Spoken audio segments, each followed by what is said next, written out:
नमस्कार दोस्तों, आज मैं फिर से आपके सामने पेश हुआ हूं और आज का जो वीडियो है, क्योंकि मैं आज मध्य प्रदेश के भोपाल में हूं, यहां पर मुझे कुछ कश्मीरी पंडित मिले हैं। तो मैंने आज सोचा कि आज इनके साथ आज हम बातचीत करेंगे कश्मीर के बारे में कि जो पिछले 35 साल से ये जो पलायन की जो जिंदगी बिता रहे हैं भोपाल में, तो इनसे बातचीत करते हैं आज और पूछते हैं कि कश्मीर के बारे में ये क्या सोचते हैं और इनकी जिंदगी कैसे चल रही है। सबसे पहले मैं ये हमारे बीच में एक बुजुर्ग हैं। भाई साहब, आपका नाम क्या है? त्रिभुवननाथ। त्रिभुवननाथ जी, आप कहाँ रहते हैं कश्मीर में? मैं कश्मीर में सियानड़ी गांव। ये कहाँ पर पड़ता है? ये तहसील कुलगाम में पड़ता है। तहसील कुलगाम और डिस्ट्रिक्ट कुलगाम में भी है वो। कुलगाम। चलिए, अच्छी बात है। हाँ। तो मुझे बताइए कि आप क्या करते थे पहले, क्या करते थे आप? मैं आर्मी में था। जी आर्मी से रिटायर हूँ जी और आया इधर भोपाल में मैं हुआ हूँ। जी जी। आप और इसलिए जो है कि कश्मीर में डिस्टर्ब एरिया था, वहाँ पर बहुत ये था। अच्छा, नहीं नहीं नहीं नहीं, क्यों रो रहे हैं आप? बहुत डिस्टर्ब हो। देखिए देखिए, ये आप समझ सकते हैं कि इनकी भावनाएं क्या हैं। इनको रोना आ रहा है कश्मीर का नाम लेते ही, कि ऐसे ही मैं आपको बताना चाहता हूँ, जो कश्मीरी विस्थापित समाज है पूरे इंडिया में या पूरे विश्व में, वो ऐसे ही इमोशनल हो जाते हैं जब कश्मीर की हम बात करते हैं। जी जी। बहुत डिस्टर्ब था हम्म। वहाँ पर। जो है मैं कर गया था एक बार जी छुट्टी जी जी। आर्मी से ही, हम्म और मेरे को ढूंढने के लिए आए वहाँ लोग कि ये आर्मी से रिटायर होके आया या कर आया छुट्टी, तो इसको जो है ढूंढो और निकालो। ठीक ठीक। मगर मैं तबेले में घुस गया जहाँ पर गाय भैंस बांधते हैं। वहां जाकर मैं छुपा रहा रात भर, और फिर उसके बाद सुबह आकर के मैं 6 बजे गाड़ी पकड़ी वहां से और काजीगुंड आया। काजीगुंड से फिर मैंने गाड़ी पकड़ी, जम्मू गया। जी जी। और फिर मैं जम्मू में रहा हूँ। तो जम्मू से अभी आजकल मैं भोपाल में हूँ। जी जी। यहाँ पर मैं अपनी सर्विस पूरी करके और यहाँ ही रिटायर हूँ, क्योंकि कश्मीर जाने का कोई सावधान नहीं हुआ था उसके बाद। क्योंकि मैं एक बार गया था, जब उसी टाइम पर मेरे को डिस्टर्ब हुआ तो मैं फिर वहां नहीं गया। अच्छा, मुझे एक बार बताइए कि कश्मीर तो फिर बहुत याद आता होगा आपको? बहुत याद आता है, बहुत याद आता है। कश्मीर जैसा वैल्यू किसी का नहीं है जी। कश्मीर एक अच्छा स्टेट है, बहुत बढ़िया स्टेट है वो। मगर अफसोस की बात यह है कि वहाँ जो ये आतंकवाद चला है, तो वो किसी को नहीं देखते हैं। ये हिंदू है या मुसलमान है या आर्मी का है, पुलिस का है, नहीं। वो उनका तो बस मारना है तो मारना है। तो त्रिभुवननाथ जी, मुझे एक बार बताइए कि कश्मीर के जो हालात है, 370 जब निरस्त हुआ उसके बाद बहुत अच्छे वहाँ हालात हुए हैं, अभी बहुत बढ़िया हुआ है। तो अभी गवर्नमेंट प्लान कर रही है कि कश्मीरी जो विस्थापित समाज है उनको शायद वापस लिया जाए। तो आपका उसके बारे में क्या कहना है? बिल्कुल जाएंगे, बिल्कुल। अगर हम वापस वो ले जाएगा तो हम वापस जाएंगे, मगर जब जाएंगे जबकि वहाँ का हिसाब किताब सही होगा, वहाँ का डिस्टर्ब एरिया ना हो, वहाँ सही हिसाब होना चाहिए, तब जाएंगे। अच्छा, तो आप जाने के लिए तैयार हैं? बिल्कुल तैयार, बिल्कुल जाने के लिए तैयार हैं। देखिए भाई साहब, ये हमारे साथ जो है ये त्रिभुवननाथ जी, आपने देखा कि कितना अभी ये इमोशनल हुए हैं। और हमारे साथ यहाँ और एक भाई साहब हैं, इनसे भी हम बात करेंगे। भाई साहब, आपका नाम क्या है? ओमकारनाथ रैना। थोड़ा सा आप आगे आओ, इधर आइए। ओमकारनाथ जी, कहाँ से आप? हम चियनड़ी गांव देवसर। अच्छा, आप भी देवसर से ही हैं। और यहाँ कहाँ रहते हैं? यहाँ भोपाल में। और भोपाल में कब से हैं? भोपाल में वही 30-35 साल हो गए। 30-35 से आए। जी जी जी। तो आप मुझे बताइए, अपनी एक्सपीरियंस बताइए कि जो कश्मीर में आप रहते थे और अभी भोपाल में रहते हैं पिछले 35 साल से, कुछ डिफरेंस क्या है, फर्क क्या है? डिफरेंस अपना अपना ही है। अपना देश अपना ही देश है, उसमें तो कह नहीं सकते। अपन कश्मीर की जो जितनी भी याद आती है, बहुत याद आती है। तो कभी कभी जाते हैं कश्मीर, जाना होता है? 18-19 में गया था। 17-18 में गया था। जी जी। उस टाइम भी थोड़ा बहुत हालात सही थे। अब तो खैर बोलते हैं बहुत है, अभी मौका नहीं मिल रहा है कहीं जाने का। अच्छा, तो अगर गवर्नमेंट ऑफ इंडिया कुछ प्लान करेगी कश्मीरी विस्थापित समाज को वापस लाने के लिए, क्या आप जाने के लिए तैयार हैं? तो जाएंगे, 10 बार जाएंगे। अगर हमको मतलब सिक्योरिटी मिल जाए और कुछ रहने वहने का अपना रोजगार का साधन मिल जाए तो जाएंगे बिल्कुल। जी। तो आपके जो बच्चे हैं आपके, क्या वो जाना पसंद करते हैं? हाँ, करेंगे ना, क्यों नहीं करेंगे, अपने को नहीं छोड़ते हैं। अच्छा, करेंगे। मतलब रोजगार मिलना चाहिए और रहने का साधन मिलना चाहिए, सिक्योरिटी मिलना चाहिए, एश्योरेंस मिलना चाहिए। जी जी। बाकी जाने में कोई दिक्कत नहीं। देखिए, आप देखिए कि कश्मीरी जो पंडित हैं वो बोलते हैं कि हमारी जन्मभूमि है, वो क्यों नहीं जाना चाहिए, क्योंकि जो अपना अपना होता है, जो ने वर्ड यूज किया, अपना तो अपना ही होता है। तो हमारे बीच में एक युवा है, भाई साहब आपका नाम क्या है? अनुपम वली। अनुपम वली जी, आप कहाँ के रहने वाले हैं कश्मीर में? चवलगाम। चवलगाम, ये कहाँ पर पड़ता है? अनंतनाग डिस्ट्रिक्ट। कुलगाम। कुलगाम। कुलगाम डिस्ट्रिक्ट पड़ता है। ठीक है, तो मुझे बताइए कि एज ए युवा आप यहाँ, मैं चाहता हूँ आप खड़े हो जाइए, तो उसमें मजा आएगा आपके साथ बात करने में। जी। आप कुलगाम चवलगाम में रहते हैं और पिछले 35 सालों से आप भोपाल में रहते हैं, तो मुझे लग रहा है कि जब विस्थापित हम हो गए, तो आप, मुझे लग रहा है, बहुत छोटे रहे होंगे तब। हाँ जी, मैं 4 साल का था जी। 1989 में जब हम कश्मीर से जम्मू आए और फिर जम्मू से भोपाल आए। अब हमें 34 साल हो गए यहाँ रहते रहते। जी जी। और एजुकेशन से लेके, जॉब से लेके, बिजनेस हमने सब यही किया। तो जब हम आए थे तब हमारे पास कुछ भी नहीं था, कुछ सब छोड़ के आए थे। रात को हमारे पास जो भी सब कुछ था, हमारे ग्रैंडफादर का बनाया हुआ, हमारे फादर का बनाया हुआ, जो भी सब कुछ था, सब छोड़ के आए। यहाँ जीरो से शुरू किया। जी। स्टेट गवर्नमेंट, सेंट्रल गवर्नमेंट का कोई भी सपोर्ट नहीं मिला। तो अब हम एक स्टेबल कंडीशन पे फिर से आ गए हैं। जी जी। मेहनत करके 30-35 साल में। ठीक।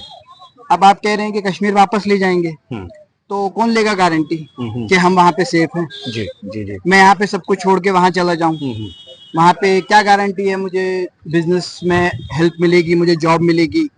वहाँ पे फिर से टारगेट किलिंग हो गई, 4-5 टारगेट किलिंग हो गई, तो हम फिर से भाग जाएंगे वहां से। जी जी जी। फिर यहाँ ना यहाँ के रहेंगे ना वहाँ के रहेंगे। सही बात है। तो हम तो नहीं जाएंगे वापस, क्योंकि गवर्नमेंट आती है जाती है, नई गवर्नमेंट आएगी, उनके क्या प्लान रहेंगे, उनके क्या एजेंडे रहेंगे। एग्जिस्टिंग गवर्नमेंट ने भी 30 साल लगा दिए, 15 साल से गवर्नमेंट ने, इन्होंने भी 30 साल लगा दिए। हालांकि ये टास्क इजी नहीं था। जी जी। ये तो है कि हालांकि ये टास्क इजी नहीं था, बट जितना भी हमारी बीजेपी गवर्नमेंट ने किया, ये बहुत अच्छा किया। बट थोड़ा लेट हो गए। ठीक ठीक। थोड़ा लेट हो गए। जो मुझे बताइए कि आपने सुना होगा कि 370 धारा जब वहां खत्म हुई, या आप मीडिया रिपोर्ट्स के थ्रू भी जानते होंगे, या कोई रिलेटिव आपका वहां कश्मीर जाता होगा, तो आपने सुना है कि कैसे हालात हैं इस टाइम? हालात अभी अच्छे हैं, टूरिस्ट वहां जा रहे हैं। हमारे बहुत सारे रिलेटिव्स हैं जो वहाँ जॉब्स में हैं। हमारे बहुत सारे रिलेटिव्स हैं जो वहाँ फ्रिक्वेंटली जाते हैं। तो हालात तो अच्छे हैं, मगर परमानेंट रहने के लिए हालात अच्छे नहीं हैं। ठीक है। परमानेंट रहना वहाँ पे पॉसिबल नहीं है। हम कैसे जाएंगे? हम कहाँ मकान बनाएंगे? कब मकान बनाएंगे? कब वहाँ बिजनेस देखेंगे? हमारे बच्चे कहाँ जाएंगे? क्या वहाँ एजुकेशन सिस्टम है?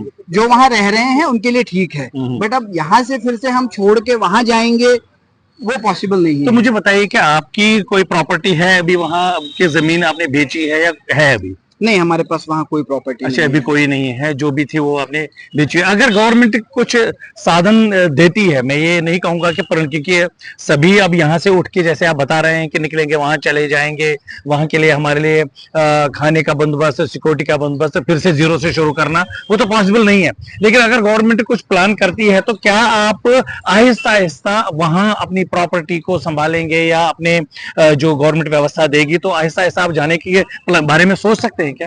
देखिए, परमानेंट तो नहीं, बट फ्रिक्वेंटली आना जाना शुरू कर सकते हैं। फिर जब जैसे वहाँ 5 साल 10 साल में हालात अगर बदलेंगे, तो फिर आगे के हिसाब से हम सोच सकते हैं कि अब यहाँ पे हम परमानेंटली शिफ्ट हो सकते हैं। हम भी चाहते हैं, कौन चाहता है कि अपनी जगह छोड़ के कोई दूसरी जगह विस्थापित होके रहे अनजानों के बीच में? हम भी चाहते हैं हम अपने को बीच में रहें। जी जी। हम अपनों को छोड़ के आए हैं, और जो वहाँ है, हमारे जिन लोगों से बात होती है, वो भी चाहते हैं कि आप वापस आएं। सही बात। तो हम भी अपनों में वापस जाना चाहते हैं। हमें भी याद आती है जो हमारे पेरेंट्स ने और हमारे ग्रैंडफादर ने खोया है, वो हमने तो नहीं खोया है। जी जी। क्योंकि हमको तो हम पता ही नहीं था कि हमारे पास क्या है, बट उनने जो खोया है उसका दर्द आज भी है उनको ज्यादा हमसे। बिल्कुल बिल्कुल, ऐसे ही कह रहे हैं आप कि जो दर्द आपके जो पेरेंट्स हैं, जो ग्रैंड पेरेंट्स, उनको अभी भी दर्द है। तो उसी दर्द को कम करने के लिए, हाँ, बीच बीच में ये जाने के लिए तैयार हो जाएंगे। तो मैं ये कहना चाहता हूँ आपसे ही, फिर इनसे भी मैं पूछूंगा जो हमारे साथ और भी हैं, कि आपकी गवर्नमेंट ऑफ इंडिया से या गवर्नमेंट ऑफ जम्मू कश्मीर से इस बारे में, जो विस्थापित समाज है उनके लिए क्या करना चाहिए, उसके लिए क्या अपील रहेगी? विस्थापित समाज के लिए क्या करना चाहिए? गवर्नमेंट को, वो गवर्नमेंट को पहले से ही पता है, बट गवर्नमेंट कहीं ना कहीं उस पर इनिशिएटिव नहीं ले पा रही है, क्योंकि कंट्री बहुत बड़ी है जी। कश्मीर विस्थापित एक ऐसा अकेला विस्थापित समाज तो नहीं है कि जिसके लिए ही सिर्फ करना है। जी। गवर्नमेंट ऑफ इंडिया को सबके लिए कुछ ना कुछ करना है। बिल्कुल। तो गवर्नमेंट के माइंड में, बैक ऑफ माइंड में प्लान्स हैं, क्या करना है, वो कितने प्रॉपरली और कितने जल्दी एग्जीक्यूट वो कर पाते हैं, ये अब गवर्नमेंट पे ही डिपेंड करेगा। एक क्वेश्चन इसमें आता है, बहुत सारे लोग जो हमारे कश्मीरी समाज में जो लोग हैं, मैं दर्शकों को बताना चाहता हूं कि कुछ लोग चाहते हैं कि हमें ओरिजिनल प्लेसेस पे लिया जाए, और कुछ लोग बोल रहे हैं, कोई बोल रहा है होमलैंड, कोई बोल रहा है वन प्लेस सेटलमेंट। तो आप क्या चाहते हैं? एक बार में सेटलमेंट होके सब किस्सा खत्म हो जाए। ये वन प्लेस है कि या original place? Original place settle. जी, आज आप वो चाहते हैं। चलिए इसी बात को मैं लेके आना चाहता हूँ। ये जो ओमकार नाथ जी हैं, ओमकार नाथ जी मुझे बताइए कि गवर्नमेंट ऑफ इंडिया है, उनके लिए हमारे कश्मीरियों को रिहेबिलिटेट करने के लिए आपकी क्या अपील रहेगी, आपका क्या नजरिया है? भाई हमको रहने का चाहिए और रोजगार चाहिए, जो भी है वहाँ मतलब अपन खाएंगे पिएंगे, भाई जो क्या इसे करें। हम लोग यहाँ से चले जाएंगे, जो भी हमारे पास यहाँ कोई धंधा है या रोजगार है या कुछ भी है, तो ये तो हमारा खत्म हो जाएगा अपन वहाँ चले गए तो। वहाँ रहने के लिए साधन चाहिए, रोजगार के लिए चाहिए, हमको क्या चाहिए और? चलिए अच्छी बात है। तो आप मुझे देखिए, आपने भी देखा कि ये कितने इमोशनल हो गए थे। तो आप मुझे बताइए कि आप गवर्नमेंट से क्या चाहते हैं? अगर हम कश्मीरी पंडितों को अगर गवर्नमेंट वापस लेती है, आप क्या चाहते हैं? गवर्नमेंट से हम इतना ज्यादा नहीं चाहते हैं, हमें सिर्फ सेफ्टी दे दे, वो सेफ्टी दे और हमें बसाए कहीं पर, जहाँ पर कश्मीर के अंदर बसाना है बसाए और सेफ्टी रहे। चलिए अच्छी बात है। तो हमारे बीच में एक यंगस्टर हैं जो बहुत छोटे हैं। ये मुझे बताइए कि आपका नाम क्या है? मेरा नाम रोहित रैना राजदान है। रोहित रैना जी, आप कश्मीर में कहाँ रहते थे? चौगाम अनंतनाग डिस्ट्रिक्ट। अच्छा, वहां पर रहते थे। तो मुझे एक बार बताइए कि आपका जन्म कश्मीर में हुआ है कि विस्थापन में हुआ है? मेरा भोपाल में हुआ। भोपाल में हुआ है। चलिए अच्छी बात है। तो मुझे बताइए आप क्या करते हैं? मैं क्लाउड इंजीनियर हूँ, फिलिप्स में बेंगलोर में जॉब करता हूँ। जॉब करते हैं। तो क्वालिफिकेशन क्या करते हैं? मैं इंजीनियर हूँ, कंप्यूटर इंजीनियर। वेरी गुड, बहुत अच्छी बात है। देखिए ऐसे ही होनहार बच्चे हमारे जो समाज के हैं। सबसे बड़ी जो अचीवमेंट कश्मीरी पंडित ने की है कि जब विस्थापित हुआ कश्मीरी समाज, तो उन्होंने अपने बच्चों को पढ़ाया। तो एक इंजीनियर साहब के साथ हम बात कर रहे हैं। तो मुझे बताइए कि कश्मीर कभी गए हैं क्या आप? हाँ, मैं 10th में गया था। अच्छा, तो अभी जैसे आप सोशल मीडिया देखते होंगे या आजकल सोशल मीडिया का ही जमाना है, तो कश्मीर के बारे में आज आपका क्या सोच है? आप कश्मीर के बारे में क्या समझते हैं? कश्मीर अब 370 के बाद डेवलप होना चालू हो गया है, बट अभी भी वहाँ पे इन हाउस मिलिटेंसी है। जी जी। मतलब वहाँ के जो लोकल्स है वो अभी भी टेररिज्म को सपोर्ट करते हैं, तो उस वजह से वहाँ पे अभी भी अटैक्स होते हैं। द थिंग इज कि टूरिज्म में तो वहाँ पे बेनिफिट है, क्योंकि वहाँ के रोजगार जो है वहाँ लोग अपने पेट पे लात नहीं मारेंगे। लेकिन अब अगर बात आती है कश्मीरी पंडित की, तो फिर वो लोग वहाँ पे फिर टारगेट करते हैं, क्योंकि उन्हें पता है कि कौन कश्मीरी पंडित है, और उनके जो उन्होंने लैंड छीना है वो वापस से उनसे ना छीन जाए, उसके डर के मारे वो लोग थ्रेटनिंग हो जाते हैं। तो ये सिनेरियो तो है अभी वहाँ पे। तो जो 370 धारा जो निरस्त हुई, उसके बाद जिस हिसाब से गवर्नमेंट क्लेम कर रही है कि कश्मीर के हालात बहुत अच्छे हुए हैं, और इस टाइम जो गवर्नमेंट ऑफ इंडिया है वो प्लान कर रही है कि कश्मीरी जो भी है, कश्मीरी पंडित जो विस्थापित है, वो ऑल ओवर इंडिया है, ऑल ओवर वर्ल्ड बिखरा हुआ है, तो उनको वापस लेने के लिए प्लानिंग चल रही है। आपका क्या इसमें नजरिया है? देखिए, नजरिया तो विजन तो बहुत अच्छा है, लेकिन इसमें टाइम लगेगा, क्योंकि आप कोई भी सेटलमेंट को इमीडिएटली वहाँ पे नहीं बिठा सकते हैं, क्योंकि वहाँ पे ऑलरेडी एक सेटलमेंट है और उनकी आइडियोलॉजी भी डिफरेंट है। जी जी। अब हम लोग क्या है कि हम लोग थैंक गॉड कश्मीरी पंडित एक ऐसी रेस निकली जो सर्वाइवल जानती है। अगर हम लोग बाकियों की तरह होते तो शायद हम भी दिल्ली में रोड जाम कर देते हैं। लेकिन हम लोगों ने ऐसा नहीं किया है। हम लोगों को पता है कि जो मिलेगा वो मिलेगा, बट अपनी मेहनत करनी है। बिल्कुल बिल्कुल सही बात। तो उस बेसिस पे हम लोग ये माइंडसेट में रहते हैं कि अगर मिलेगा तो मिलेगा, नहीं मिलेगा तो we have already established ourselves. कहीं भी जाएंगे कश्मीरी पंडित पूरे वर्ल्ड में सब जगह जा चुके हैं और एस्टैब्लिश भी हो गए हैं, बिकॉज दे नो दैट कि Kashmir was an end game. अब वहाँ पे मतलब इतना पॉसिबल नहीं था, लेकिन अब जो करंट गवर्नमेंट आई है उसकी वजह से थोड़ा रेजिलियंस मिला है, और उस वजह से हम लोग में भी कॉन्फिडेंस आया है कि हाँ वहाँ पे हम लोग स्टैब्लिश हो सकते हैं। तो अब देखते हैं क्या प्लान बनेगा हम लोग। गवर्नमेंट से क्या अपील है आपकी? देखिए गवर्नमेंट से मेरी यही अपील है कि जो भी आप काम कर रहे हैं उसमें हम आपका साथ देंगे। आप लोग बस वहाँ पे मेनली जो इन हाउस मिलिटेंसी है उस पे कंट्रोल लाया, क्योंकि जितने भी अभी अटैक हुए हैं, टेररिस्ट अटैक जो अभी भी हो रहे हैं, सोशल मीडिया में सब लोग बीजेपी को गाली देते हैं, लेकिन कोई कश्मीरी मुस्लिम्स या जो भी वहाँ पे लोकल्स है उन्हें कुछ नहीं बोलता है। बिकॉज क्योंकि अगर प्लम्बर काम तो कर देता है, लेकिन लीक जो है वो तो मटेरियल से आता है, प्लम्बर से नहीं आता है। तो वो जो मटेरियल है हमें उस पर बहुत काम करना है, क्योंकि अगर वहाँ के लोग एजुकेट होंगे तो वो समझेंगे कि हाँ भाई सामने वाले को भी साथ में रख सकते हैं, क्योंकि वो उसी का ही घर है, तो वहीं रह रहे हो। चलिए, अच्छी बात है, इन्होंने सही बात बताई है कि हमारा जो घर है, जो कश्मीर है, उसको हमने भूलना नहीं है। और दूसरी बात, जो जैसे युवा है, इनका जन्म यहीं पर हुआ है, मैं ये चाहूंगा कि जैसे 370 का जो निरस्त हुआ, उसके बाद आप जरूर आ जाइए, बीच में टाइम निकालिए। अभी टूरिज्म बहुत अच्छा है वहाँ, आप भी आइए, अपने गाँव जाइए, अपनी जगहों पे आप जाइए। इन सबों से मैं रिक्वेस्ट करूंगा बीच में टाइम निकाल के। तो ये एक जो लोगों का जो नैरेटिव है, जो कश्मीरी पंडित जो आउट ऑफ वैली है, उनकी बात मैंने आप तक रखी है। आपका क्या इस बारे में कहना है? आपका क्या इसके से रिलेटेड आपको क्या लग रहा है?